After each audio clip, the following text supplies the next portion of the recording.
tonight's video, hindi tayo for today kasi alam nyo, ayan, mag-aalas 11 na dahil kararating lang namin, galing kami sa city dahil nakipagmatsurihan tayo or yung fireworks festival na dito sa Karatsu. At ayan na yung pakwan natin na natira dun sa kalahati nung ating kinain na kung saan ay, nung pagkakasave ko guys, ay nakamute pala na hindi ko napansin. Alam nyo kung bakit, kasi gabing-gabi na nun, mag-aalas 2 na yata, sobrang antok ka na guys, as in, nag-edit ako na nakapikit na. Tapos sinave ko siya nang hindi ko siya chine-check. And then, the following day, kasi mag-fishing kami, nakakariwala na ako memory. So, binura ko lahat ng original video na yun. Plus, yung pinag-editan ko kung saan nandun siya sa application na kung saan ako nag-edit. Kaya, hindi ko na siya ma-edit at maibabalik yung boses ko. So, eto na guys. Magsi-sweet test tayo ulit at mag-taste test kung saan. Buti na lang minatira pa nung kalahati natin. At yung kalahati nung dilaw natin. Ngayon lang, hindi ko na nga lang alam kung makakain pa tong dilaw kasi ay isang araw na siyang nakatago pag naka-open na ganito tapos nalabog na siya, madali siyang mapanis kahit nasa loob siya ng ref. Sobrang init ngayon, grabe. Kaya ingat-ingat tayong lahat guys kasi iba na talaga yung temperatura ngayong mga nagdadaang taon. Sobrang init. Lalo para tayong nasa sauna as in 3 times, 5 times tayong maligo sa isang araw. Pag sobrang pawis ko galing sa labas, pag uwi kailangan ligo agad. Kaya napaka-aksayado natin sa panloob. At eto naman yung pakwan na nalaglag natin kung saan ay hindi pa siya hinog na hinog kasi gold in red. Ang ibig sabihin dapat ay gold na yung kulay niya. Pero ganun pa man guys ay matamis na din siya sa loob. Yun nga lang ay hindi pa siya masyadong kampeki or yung perfect yung kanyang pagkakatamis dahil yung side ng balat niya, yung paligid niya na puting part ay medyo matabang pa at medyo matigas pa. Yun ang diferensya ng ganitong pakwan at napakaganda ng size nila, diba? So dadali natin to bukas kay Ate Tati kasi dadalaw tayo sa kanya dun sa Fukuoka. So ayan guys, may natira tayo. Buti na lang. Kung hindi, na tayo matataste test na kung saan ay kinakailangan natin maiparinig sa inyo at malaman nyo yung information nung mga pinagsasasabi ko doon. Kaya pagpasensyahan nyo na guys at thank you doon sa mga nag-message na yun, nag-comment na wala nga daw volume yung aking in-upload. At after that, saan ba ako nagpunta? Ayun, nag-asikaso kasi ko ng mga deliver ko kasi guys, bakasyon na ang eskwelahan dito ng mga bata. So, kailangan ko na naman maghabol ng mga paninda. Dahil July, August, pinaka mabenta dito sa Japan ang ganung panahon. Bibiyakan na lang natin to. Dito tayo kukuha ng ating pang sweet test para malaman nyo kung gaano katamis yung pinaggagawa ko doon sa video ko na yun na kung saan ay walang volume. Bad trip yung lola nyo guys. Grabe. Kahit ano na ginawa ko. Kasi yung aking iCloud, hindi pumapasok ang ano ko doon. Kasi nga, di ba kailangan mag-add ka ng bayad para pumasok yung mga pictures mo sa kanya. So, hindi na ako nag-update noon. Kaya, wala akong na-save na video. So, ayan. Ito yung ating gold in red na kung saan isi-sweet test natin. Ulit. At dahil hindi nyo nga narinig. Pero nakita nyo naman doon sa video ko na ang sweet level niya ay nasa 10. Ito ay nasa 9 na lang kasi siguro dahil nga 2 araw na siya nandito sa rep at hindi natin siya napapakain sa mga bata dahil meron pa akong maliliit kasi na pakwan na inuna ko pakain sa kanila. So ayan guys, ito naman ay nasa 9 na naglalaro na malapit na siya sa 10. Ayan, hindi pa rin siya nagbago. Kaya lang guys, kasi nga na-steady na siya sa rep ng 2 araw. 2 araw ba? Isa't kalahating araw. Parang kahapon na umaga ko yata to kinain. Hindi pala kahapon ko lang to na umaga kinain guys. Sensya na kasi sobrang busy ng lola nyo araw-araw. Parang haba-haba na ng mga nagdaang araw sa akin. So ayan guys, nasa 10. And then yung ating tutuloy na natin to. And then etong ating dilaw ay ito naman yung ating pakwan na ang pangalan niya naman ay Yellow Dal. So kukuha na lang tayo, susungkit na lang tayo dito guys. Ayan. At hindi siya nagmamatch dun sa ating ayan, malagkit-lagkit na siya guys. So, napanis na siya, no? Dahil nga, nalamog na siya. Kumbaga, pagka nabasag siya kasi ng ganyan, tapos nalaglag na, na-expose na siya, mas madali siyang mapanis. Lalo na, napakainit talaga ng panahon.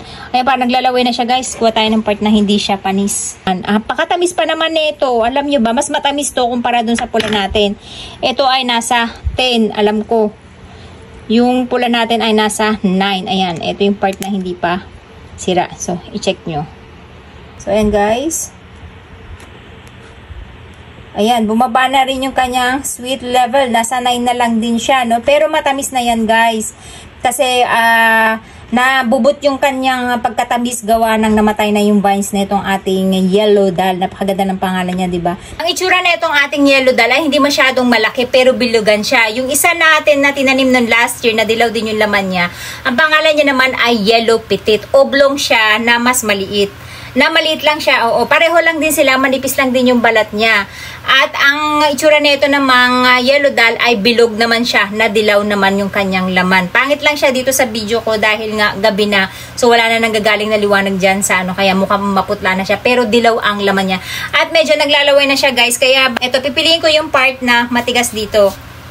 Kasi yung medyo nasa ibabaw niya ay nalamog na. Gawa ng naka-expose nga siya. Pagkahawa ko, nabasag siya. So, na-expose na siya. Kaya madaling mapanis. Ayan. Itadakimasu, tikman natin to. Itong part na to, okay pa siya. Ang tamis na talaga, guys. Ang tamis. Yung tamis niya, guys, saktong-sakto lang. Hindi siya matabang. Matamis na siya. Pero yung ina-expect natin na sobrang tamis like nung last year na siguro pumapalo yun ng 15 to 20 kasi sobrang tamis nun. Ito kasi ay medyo bubot pa pero matamis na. Ang tamis niya ay parang na rin kayo umilon ng parang juice na yung lasa niya, guys. Kumbaga, kung gagawin nyo siya na shake, hindi nyo na kailangan ng asukal kasi matamis na siya.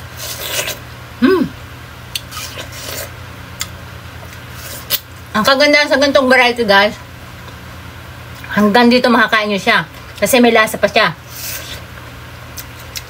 Yun nga lang, ang problema sa ganitong variety, guys, na maninipis ang balat ay madali silang mabasag lalo na kapag maulan. Madali silang, pag nabitawan nyo, basag agad.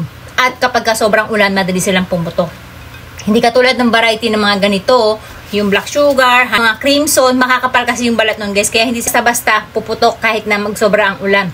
At ayan nga, guys, yung nakikita nyo na yan, na puti na yan, yan yung tanda na makapal talaga yung balat niya. At yung pagkabubot niya, guys, mapula na siya, hinog na siya actually. Ang problema nga lang sa kanya, yung pagkahinog niya ay umaabot hanggang dito pa lang. Hindi pa siya totally na matamis yung area na dito. Pero sa matamis, matamis na siya, guys, kumpara sa nakakain natin sa Pilipinas kada tag-ulan.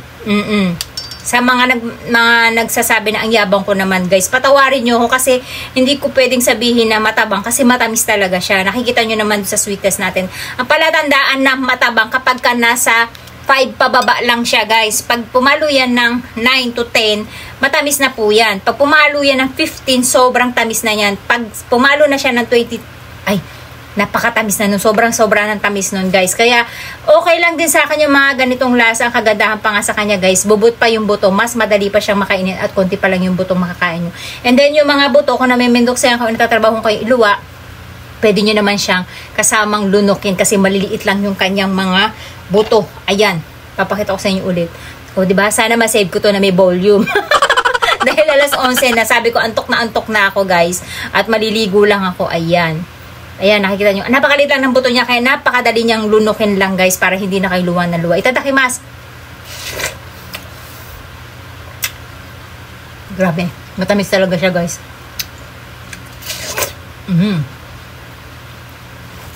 Nga lang, pagdating dito, hindi pa siya ganun katamis. Pero ang sarap. Dadalhin natin kay ate bukas yan. Nauubos niya. So, yung ginawa kong kahapon kalahati, pinanghati-hati ko na. Pinakain ko na sa anak ko. Tapos, may natira lang tayong sanggal to. Kung saan, nasobrahan naman, napapakain ko sana sa asawa ko. Nakalimutan niyang kainin. So, yan yung mga buto niya, guys. Pwede na rin natin ito itabi. Although, brown pa siya, hindi pa siya black. Hindi ko alam kung yan talaga yung kulay niya. Kasi, hindi ko na matandaan dahil last year pa yung tanim natin, no? Kasi sa buto ng pakwan, guys, may iba-ibang kulay sila. Merong maitim na maitim. Merong parang brown lang yung kulay niya. Yung yellow petit, alam ko dark brown, dark black talaga, brown. Yung Sweet Beauty, black na black siya kahit maliliit yung buto niya. No need uminom ng tubig. Kasi napakatubig niya, guys. Niluluwa akong buto kasi pwede ko naman siya lunukin. Ang problema kasi, guys, kailangan natin magtabi ng buto. Alam nyo na napakamahal. So next year, ako na magtatanim at tadamihan na natin para every time na may magiging problema, meron tayong panghabol ng pananim. Kasi this time, guys, wala na nagtitinda talaga ng pula ng pakwan once na nagka-problema yung mga tanim natin na pakwan. Kasi nga, wala nang bibili.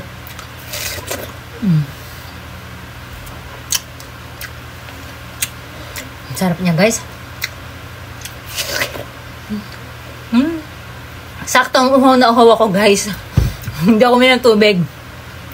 Kaya yung pagkakain ko nito medyo parang hayok. Pasensya niyo na. Sobrang tubig niya, guys. Alam niyo yung kahit na nag-uulan siya, yung tubig na na-absorb niya ay hindi siya yung tubig na lasang tubig ulam. May tamis talaga na tubig kasi yun ang kagandahan talaga na nakaangat sila.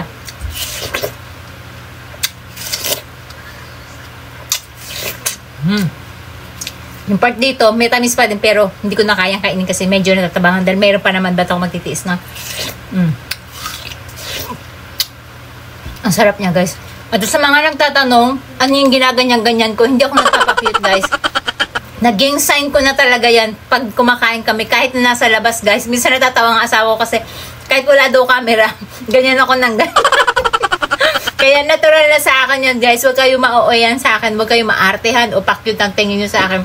Kasi, normal na sa akin yun na ma-express ko. Kasi, ito explain ko lang kasi pag nasa labas, guys, ang sarap, ang sarap. Grabe, ang sarap nito kasi yung asawa ko, guys, before. Ito pala yung kwento nung, kasi yung asawa ko, guys, dati, nung magjowa pa lang kami, alam tayo mga Pilipino, hindi tayo ma-express ng pagkain, di ba? Kasi nakasanayan natin na kapag kumakain daw, ay wag magsasalita. Kaya tahimik lang tayo. So, yung asawa ko, iba, guys. Ang gusto niya, pag tinirit ka niya, nung magjowa pa lang kami, kailangan ma-express ka. Kailangan naririnig niya yung na-enjoy ka ba sa kinakain mo, nasasarapan ka ba sa kinakain mo. So, nakakahiya kapag ka nasa labas kayo, tapos, ang sarap, grabe, ang sarap naman ito, ang sarap. Para kang timawan ang dating sa'yo nun. Medyo pangit pakinggan kung paulit-ulit mo siyang sinasabi. Unlike nung tahimik na lang. Tapos si Akari, ay nung baby siya, guys, wala nagturo sa kanya. Pag kumakain siya, nagdudulong-dilingan siya pag nasasarapan siya sa pagkain. Talagang gumaganon yung mata niya, nagkukross. Guys, ganun siya masarapan. Tapos sabay tapik siyang ganyan sa pisngi niya. Kaya yun yung kada kakain kami sa labas, guys, nakasanayan ko at nakuha ko kay Akari na kada kumakain ay gumaganon. Na hanggang ngayon ay nadala ko. Si Akari hindi niya na masyadong ginagawa. Siguro dahil nahihiya na siya dahil sa school na siya almost kumakain. Alam nyo kasi kapag ka nasa eskwelahan sila, kumakain sila, kailangan tahimik lang sila. So wala siyang ganyan-ganyan. Kasi hindi niya na nakasanayan. Ako naman, nadala ko na, guys. Kaya kahit na nasa labas kami mag-asawa, basta tinirit ako ng asawa ko. Instead na, sarap, grabe. Pag dalawa lang kami, sinasabi ko sa kanya. Pero once na nasa restaurant kami at nasa labas kami na matao, hanggang ganyan lang ako, with kuya ko yun, guys. So, yun lang po yung istorya nung aking pagpapakit na ganyan. Hindi yun nagpapakit talaga, guys. Sadya talaga na napapaganon yung kamay ko. Kaya pagpasensyahan nyo na. At ayan nga, yung ating pakwan na pula at dilaw, kung saan yung ating yellow dal at yung ating gold in red, pareho silang matamis. Kahit na hindi pa perfect yellow yung ating gold in red, matamis na din siya. Ang kagandahan, kulang nga siya sa buto. Ayan, kaya masarap. Kung hindi siya pulang-pula pero matamis na. Then pwede na siya, guys, dahil sobrang tamis na niya. So, ayun lang.